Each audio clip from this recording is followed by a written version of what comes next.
Abeloth is currently one of the most widely talked about theories when it comes to what secrets lie on Peridea. Baylan is quickly making progress towards his ultimate goal, and it's very likely that when we see him next, he will be extremely close to the power that he seeks. If Abeloth truly is the hidden power on Peridea, then everyone is in trouble, starting with all those currently on the world as we know it. What's unfortunate is that we may already know who will be the first lambs to the slaughter when Abeloth awakens. Interestingly for our heroes, they may not even know Abeloth is awake for quite some time. This is due to one of the abilities displayed by Abeloth in Legends, which was the catalyst to her escape there and survival most of the time. The beloved Queen of the Stars was a body switcher. In fact, her tendency to steal the bodies of her victims and claim them as her avatars was one of the primary things that she would do, and it was one of the ultimate causes of her downfall at the hands of Luke Skywalker. So come along with us today, my friends, as we analyze this ability and talk about how it might be used in Star Wars canon.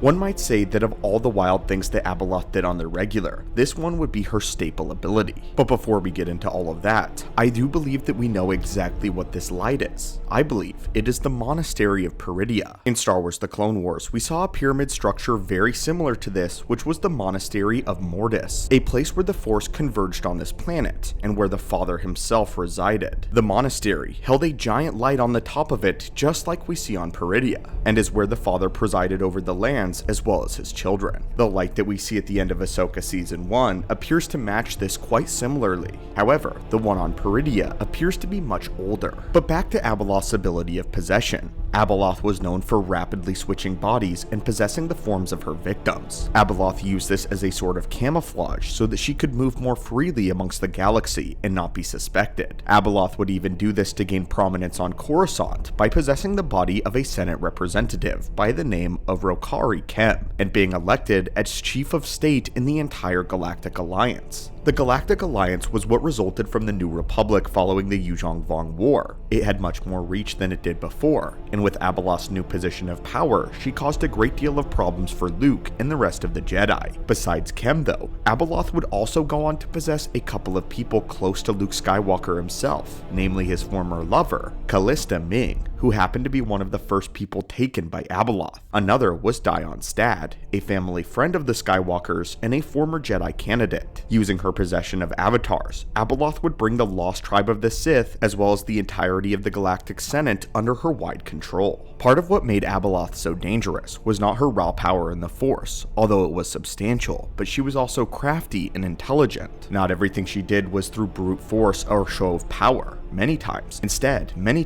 Abeloth would skulk and slither around the backlines, manipulating and controlling people to do her bidding so that she could gain power in many different ways. The main threat to her rule was Luke and all of his Jedi, so there was a period of time where Abeloth had to play her cards right so that she could gain enough power to take everything under her control by force. Unlike the usual way the possession works, Abeloth didn't just live inside of someone while mind controlling them until they could be freed. Nothing about her ability was that simple. Rather, Abeloth had an extremely advanced form of essence transfer, one that saw her take the ability to a whole new level. Abeloth would first consume the consciousness and life essence of her victim, rendering them basically dead. During this process, a piece of Abeloth's own essence would then enter and possess the husk of the victim, making them a manifestation of herself. Abeloth could have several of these avatars active at one time, and each of them possessed her abilities. If they were to reveal themselves as manifestations though, the avatars would still have the basic appearance as their former self, but with black sunken eyes, the wide sharp mouth, as well as the tentacle fingers that are indicative of Abeloth's presence. She was able to switch these bodies at will, taking on any appearance she desired at any given moment. This ability served as the basis for Abeloth's continued survival, as she came into repeated clashes with Luke and was able to hide and slither away. Her Force illusions only carried her so far against him, as the Grandmaster soon began to be able to see past her fake imagery. These avatars were definitely necessary, and served as fail-safes for her plan. If one were to be killed, she still had many other bodies to serve as their thralls. At one point, she stated to Luke that she had more bodies than he could kill, despite the fact that Luke was doing his best to cut down any and all of them that he found, and rescue the souls trapped inside of Abeloth's control. Abeloth, though, typically tried to possess only Force sensitives, as non-Force sensitive bodies lacked the strength to contain her immense power, and they would begin to deteriorate rapidly. This was something Abeloth discovered while possessing Rokari Chem,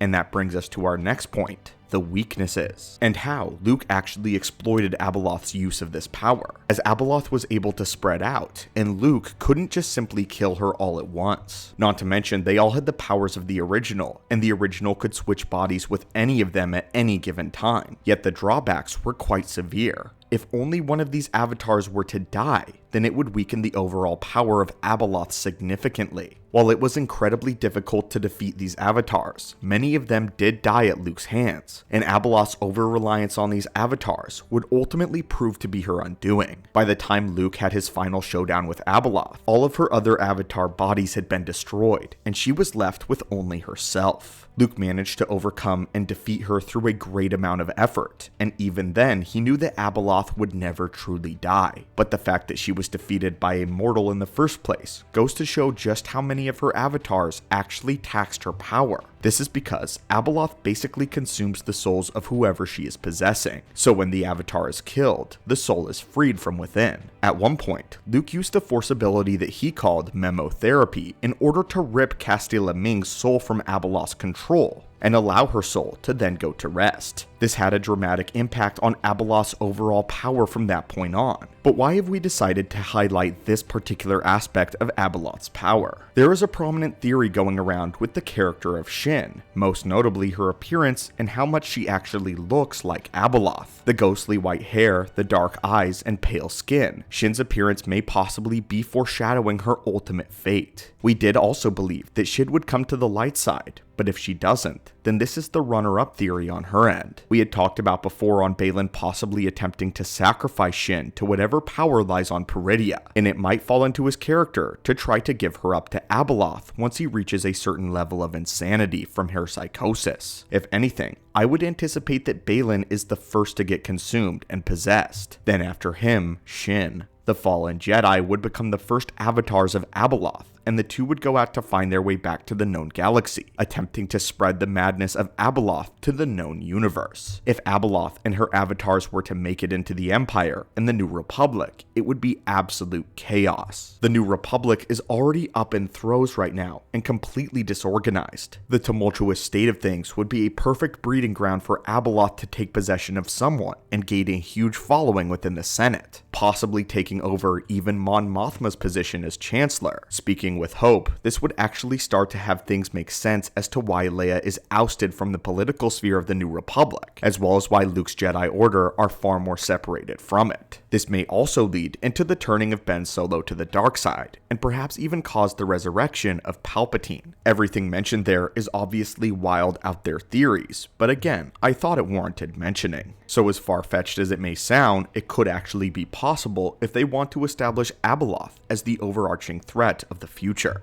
But now, what do you think? Do you believe that the Dark Jedi could become possessed puppets of Abeloth, the Mother of Stars? Could this be how the Bringer of Chaos infiltrates the Empire or the New Republic? Let us know your thoughts on this in the comments down below, and as always, may the Force be with you.